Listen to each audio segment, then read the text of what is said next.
What's happening, thrill and suspense fanatics? Today I am excited to bring to you another tale of Zothique, to keep going with our Clark Ashtober focus on Clark Ashton Smith. This one is a rare moral tale from Clark Ashton Smith, who I do not believe usually moralizes so directly. The Witchcraft of Ulua by Clark Ashton Smith. Sabmon the anchorite was famed no less for his piety than for his prophetic wisdom and knowledge of the dark art of sorcery. He had dwelt alone for 2 generations in a curious house on the rim of the northern desert of Tassoon, a house whose floor and walls were built from the large bones of dromedaries, and whose roof was a watling composed of the smaller bones of wild dogs and men and hyenas. These ossuary relics, chosen for their whiteness and symmetry, were bound securely together with well-tanned thongs, and were joined and fitted with marvelous closeness, leaving no space for the blown sand to penetrate. This house was the pride of Sabmon, who swept it daily with a besom of mummy's hair, till it shone immaculate as polished ivory both within and without. Despite his remoteness and reclusion, and the hardships that attended a journey to his abode, Sabmon was much consulted by the people of Tassoon, and was even sought by pilgrims from the further shores of Zothique. However, though not ungracious or inhospitable, he often ignored the queries of his visitors, who, as a rule, wished merely to divine the future or to ask advice concerning the most advantageous government of their affairs. He became more and more taciturn with age, and spoke little with men in his last years.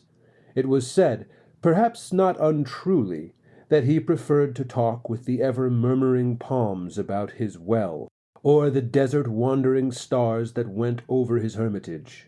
In the summer of Sabmon's 93rd year, there came to him the youth Almalzain, his great-nephew, and the son of a niece that Sabmon had loved dearly in days before his retirement to a gymnosophic seclusion. Amalzain, who had spent all of his 21 years in the upland home of his parents, was on his way to Mirab, the capital of Tassoon, where he would serve as a cupbearer to Famorg the king. This post, obtained for him by influential friends of his father, was much coveted among the youth of the land, and would lead to high advancement if he were fortunate enough to win the king's favor. In accord with his mother's wish, he had come to visit Sabmon, and to ask counsel of the sage regarding various problems of worldly conduct. Sabmon, whose eyes were undimmed by age and astronomy, and much poring over volumes of archaic ciphers, was pleased with Amalzain, and found in the boy something of his mother's beauty. And for this reason he gave freely of his hoarded wisdom, and, after uttering many profound and pertinent maxims, he said to Amalzain, "It is indeed well that you have come to me, for, innocent of the world's turpitude, you fare to a city of strange sins, and stranger witcheries and sorceries. There are numerous evils in Mirab. Its women are witches and harlots, and their beauty is a foulness wherein the young, the strong, the valiant are limed and taken." Then, ere Amalzain departed, Sabmon gave to him a small amulet of silver, graven curiously with the mignard skeleton of a girl, and Sabmon said, "I counsel you to wear this amulet at all times henceforward. It contains a pinch of ashes from the pyre of Yos-Ebni, sage and archimage, who won supremacy over men and demons in elder years by defying all mortal temptation and putting down the insubordination of the flesh. There is a virtue in these ashes, and they will protect you from such evils as were overcome by Yos-Ebni, and, peradventure, there are ills and enchantments in Mirab from which the amulet cannot defend you. In such case you must return to me. I shall watch over you carefully, and shall know all that occurs to you in Mirab, for I have long since become the owner of certain rare faculties of sight and hearing whose exercise is not debarred or limited by mere distance." Amalzane, being ignorant of the matters at which Sabmon hinted, was somewhat bewildered by this peroration. But he received the amulet gratefully. Then, bidding Sabmon a reverential farewell, he resumed his journey to Mirab, wondering much as to the fortune that would befall him in that sinful and many-legended city.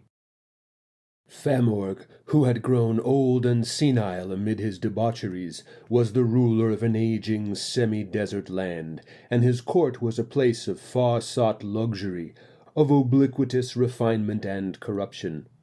The youth Amalzane, accustomed only to the simple manners, the rude virtues and vices of country-dwelling folk, was dazzled at first by the sybaritic life around him. But a certain innate strength of character, fortified by the moral teachings of his parents and the precepts of his great-uncle Sabmon, preserved him from any grave errors or lapses. Thus it was that he served as a cup-bearer at bacchanalian revels, but remained abstemious throughout, pouring night after night in the ruby-crusted cup of Famorg the maddening wines that were drugged with cannabis, and the stupefying arrack with its infusion of poppy. With untainted heart and flesh he beheld the infamous mummeries whereby the courtiers, vying with each other in shamelessness, attempted to lighten the king's ennui. Feeling only wonder or disgust, he watched the nimble and lascivious contortions of black dancers from Thom in the north, or saffron-bodied girls from the southern isles. His parents, who believed implicitly in the superhuman goodness of monarchs, had not prepared him for this spectacle of royal vice. But the reverence they had instilled so thoroughly into Amalzane led him to regard it all as being the peculiar but mysterious prerogative of the kings of Tassoon. During his first month in Mirab, Amalzane heard much of the Princess Ulua, sole daughter of Famorg and Queen Lunalia. But since the women of the royal family seldom attended the banquets or appeared in public, he did not see her. The huge and shadowy palace, however, was filled with whispers concerning her amours. Ulua, he was told, had inherited the sorceries of her mother Lunalia, whose dark, luxurious beauty, so often sung by bewitched poets, was now fallen to a haggish decrepitude. The lovers of Ulua were innumerable, and she often procured their passion or ensured their fidelity by other charms than those of her person. Though little taller than a child, she was exquisitely formed and endowed with the loveliness of some female demon that might haunt the slumbers of youth. She was feared by many, and her ill will was deemed a dangerous thing. Famorg, no less blind to her sins and witcheries than he had been to those of Lunalia, indulged her in all ways and denied her nothing. Amalzane's duties left him much idle time, for Famorg usually slept the double sleep of age and intoxication after the evening revels. Much of his time he gave to the study of algebra and the reading of olden poems and romances. One morning, while he was engaged with certain algebraic calculations, there came to Amalzane a huge negress who had been pointed out to him as one of Ulua's waiting women. She told him peremptorily that he was to follow her to the apartments of Ulua. Bewildered and amazed by this singular interruption of his studies, he was unable to reply for a moment. Thereupon, seeing his hesitation, the great black woman lifted him in her naked arms and carried him easily from the room and through the palace halls. Angry and full of discomfiture, he found himself deposited in a chamber hung with shameless designs, where, amid the fuming of aphrodisiac vapors, the princess regarded him with luxurious gravity from a couch of fire-bright scarlet. She was a woman of the elf folk, and voluptuous as a coiled lamia. The incense floated about her like sinuous veils. "There are other things than pouring of wine for a sottish monarch, or the study of worm-eaten volumes," said Ulua, in a voice that was like the flowing of hot honey. "Sir Cupbearer, your youth should have a better employment than these." "I ask no employment other than my duties and studies," replied Amalzane ungraciously. "But tell me, O Princess, what is your will?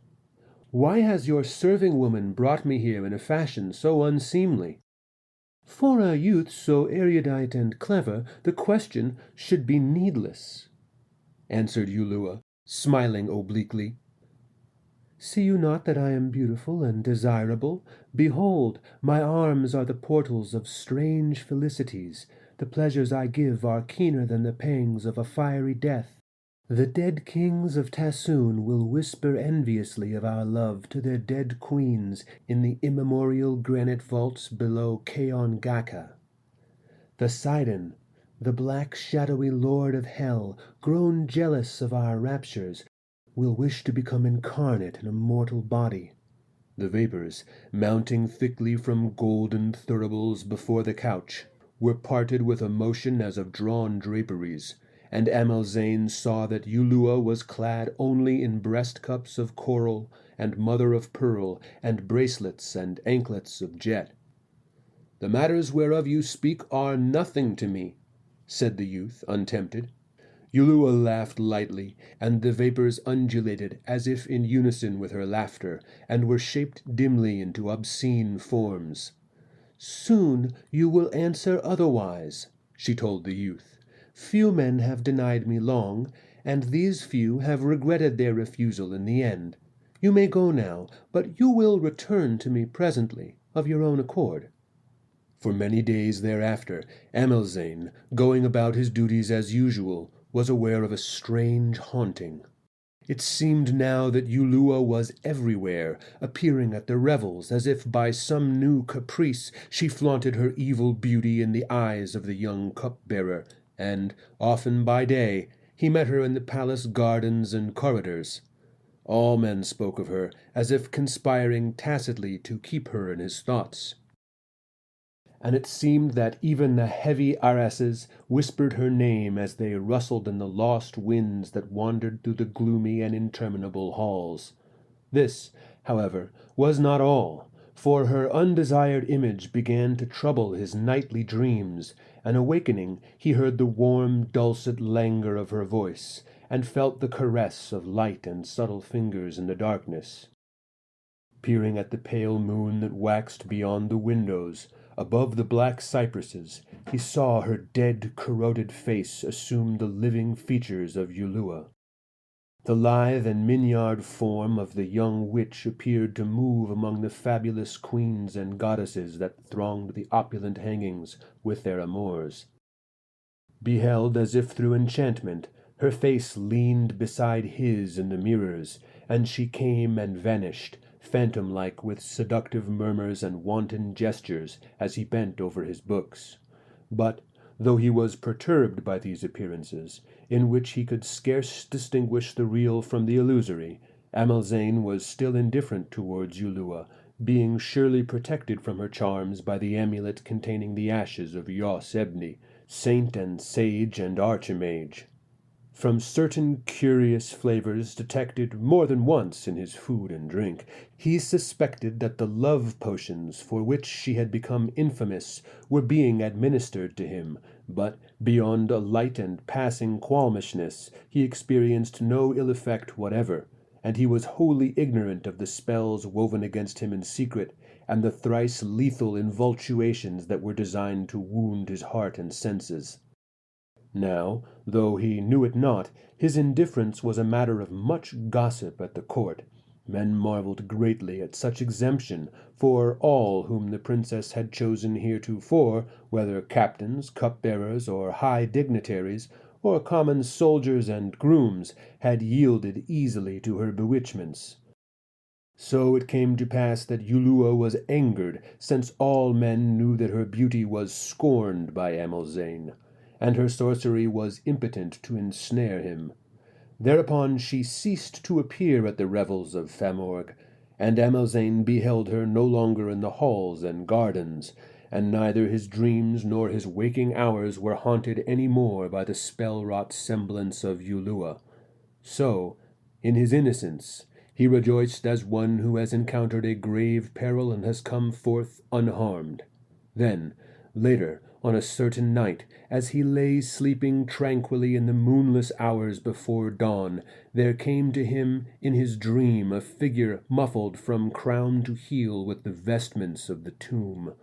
Tall as a caryatid, awful and menacing, it leaned above him in silence more malignant than any curse, and the cerements fell open at the breast, and charnel worms and death scarabs and scorpions, together with shreds of rotting flesh, rained down upon Amelzane.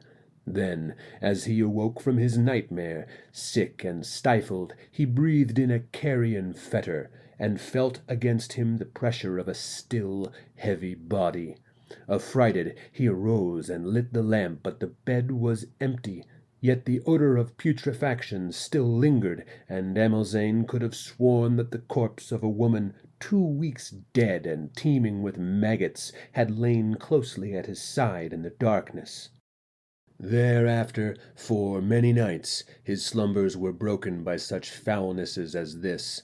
Hardly could he sleep at all for the horror of that which came and went invisible but palpable in his chamber. Always he awoke from ill dreams to find about him the stiffened arms of long-dead succubi, or to feel at his side the amorous trembling of fleshless skeletons. He was choked by the natron and bitumen of mummied breasts. He was crushed by the unremoving weight of gigantic liches. He was kissed nauseously by lips that were oozing tatters of corruption. Nor was this all, for other abominations came to him by day, visible and perceived through all his senses, and more loathsome even than the dead. Things that seemed as the leavings of leprosy crawled before him at high noon in the halls of Famorg, and they rose up from the shadows and sidled towards him, leering whitely with faces that were no longer faces, and trying to caress him with their half-eaten fingers.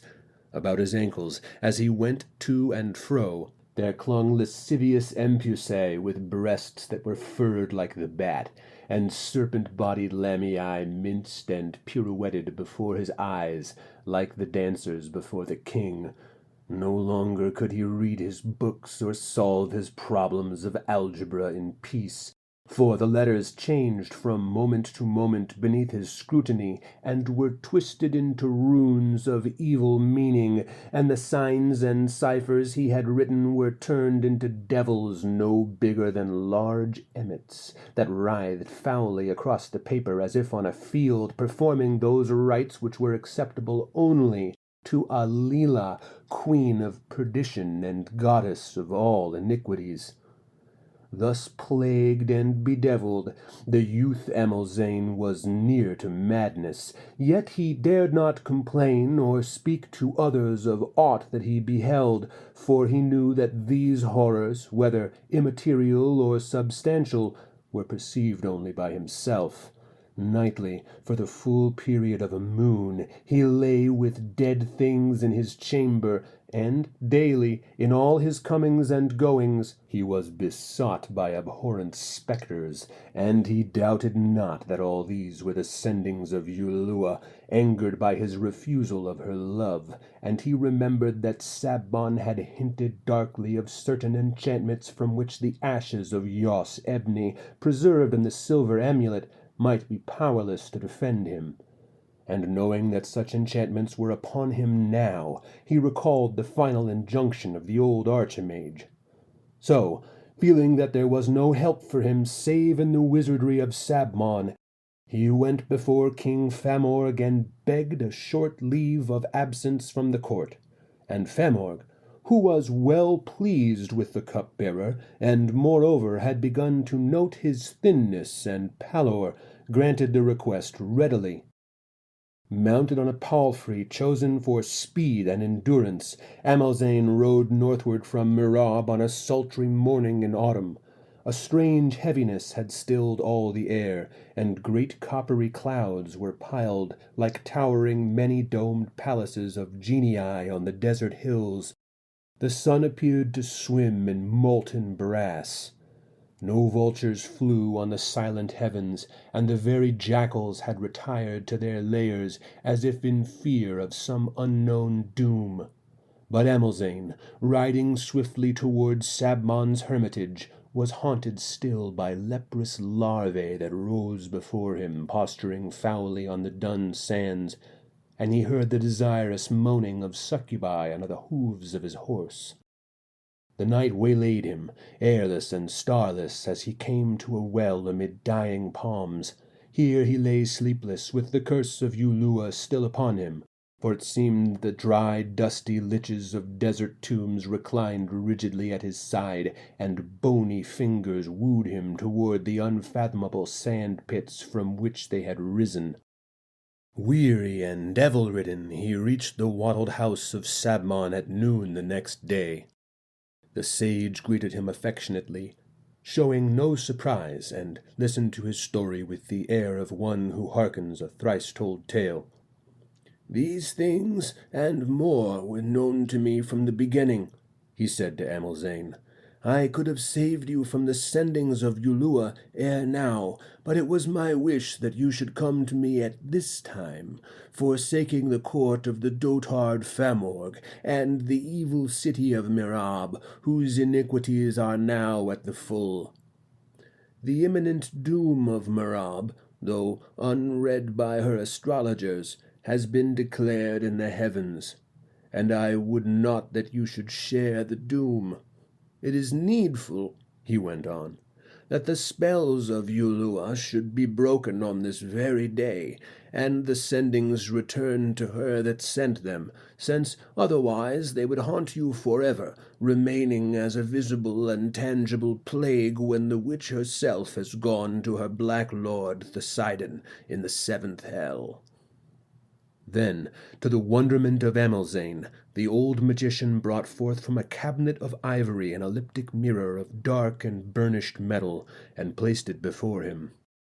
The metal was held aloft by the muffled hands of a veiled image, and, peering within it, Amelzane saw neither his own face nor the face of Sabmon, nor aught of the room itself reflected, and Sabmon enjoined him to watch the mirror closely, and then repaired to a small oratory that was curtained off from the chamber with long and queerly painted rolls of camel parchment. Watching the mirror, Amelzane was aware that certain of the sendings of Ulua still came and went beside him, striving ever to gain his attention with unclean gestures such as harlots use. But resolutely he fixed his eyes on the void and unreflecting metal, and anon he heard the voice of Sabmon chanting without pause the powerful words of an antique formula of exorcism, and now from between the oratory curtains there issued the intolerable pungency of burning spices, such as are employed to drive away demons. Then Amelzane perceived, without lifting his eyes from the mirror, that the sendings of Ulua had all vanished like vapors blown away by the desert wind. But in the mirror a scene limned itself darkly, and he seemed to look on the marble towers of the city of Mirab beneath overlooming bastions of ominous cloud. Then the scene shifted, and he saw the palace hall where Famorg nodded in wine-stained purple, senile and drunken, amid his ministers and sycophants.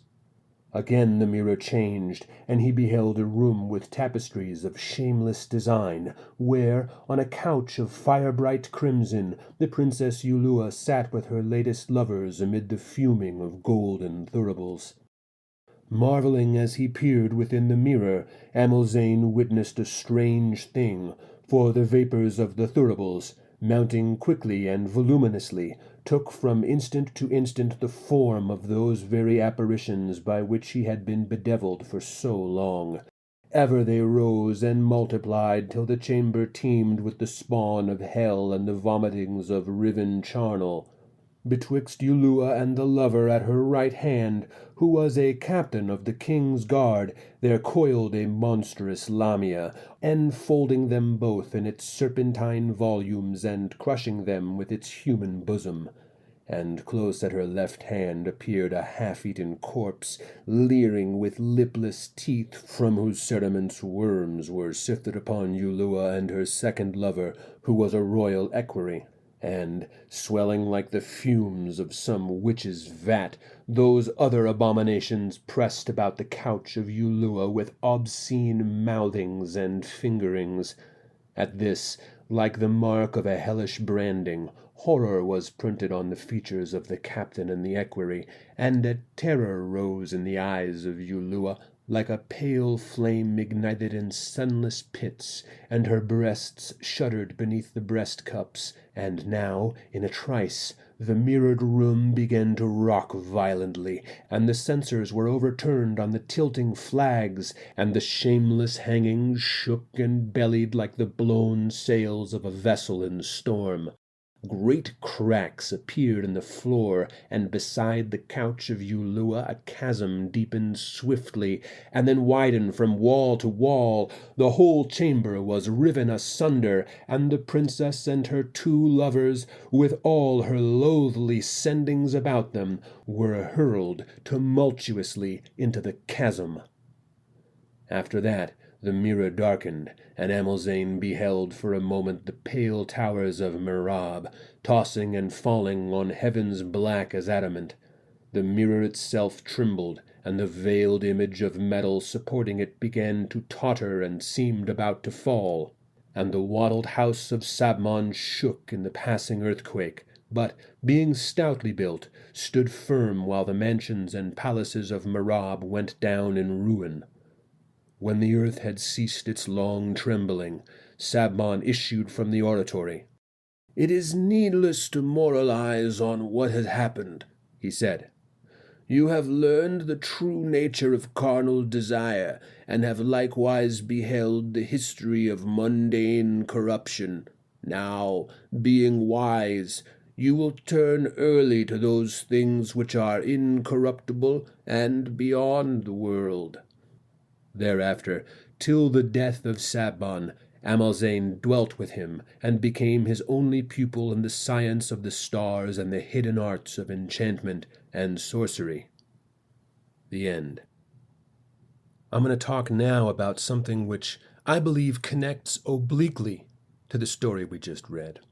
I've been reading a little bit more decadence, that being the French literary movement from the end of the 19th century, which was greatly inspiring to Clark Ashton Smith. Decadence is all about the moral corruption of a luxurious time. It's about ennui, it's about boredom, it's about artifice and the beauty of the unnatural. Zothique stories often tie directly to decadence, and this one expresses the underlying moral calculation in a very direct way. Carnal desires and matters of the flesh are corrupt, they are decadent, and there are just deserts on offer to those who indulge. At least in this tale it is so. Oftentimes in decadent literature, in Smith's decadent literature, we get the perspective of the decadent rather than of somebody who sees secondhand what has happened. We rarely get survivors or innocent parties, and that makes the witchcraft of Ulua, I think, pretty interesting. I've got an important announcement for the channel coming up, and I want you guys to be on alert for when that comes. So please leave a comment, subscribe, and let me know. We'll talk more about this, but let me know what you want to see out of the channel. How do you want to see this thing grow, Thrilling Suspense fanatics, now that we've been in it for a couple of years? I'm interested in your feedback. I want to build this thing around what we've done so far together. All right. Until next time, Thrilling Suspense fanatics.